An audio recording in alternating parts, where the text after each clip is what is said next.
রাজধানীর সেগুনবাগিচার eastern ভিলার ২০৬ number flat. এখনও registration নথিতে ফ্ল্যাটটির মালিকানায় আছেন শেখ রেহেনা সিদ্দিক। এই বাড়িটি সহ একাধিক প্লট ফ্ল্যাট জব্দ করতে যাচ্ছে দুদক। স্থাবর সম্পদ যাতে অন্যত্র স্থানান্তর, হস্তান্তর বা রূপা বেহাত না হতে পারে সেই জন্য বিজ্ঞ আদালতে আবেদন করা হয়েছিল।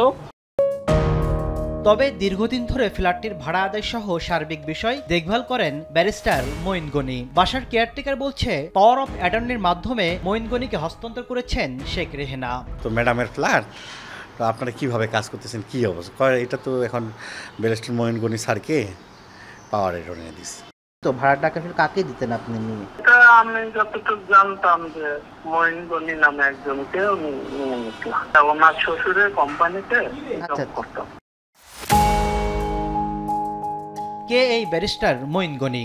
দুদকে বিভিন্ন সূত্র থেকে আসা তথ্য বলছে, মঈন গনি ছিলেন রাদওয়ান মুজিব সিদ্দিক ববির বন্ধু। আর সেই সুবাদে এই আইনজীবী বিগত আওয়ামী লীগ সরকারের আইনি পরামর্শক হিসেবে কাজ করতেন, পাশাপাশি বাগিয়ে নিয়েছেন নানা সুযোগ সুবিধা।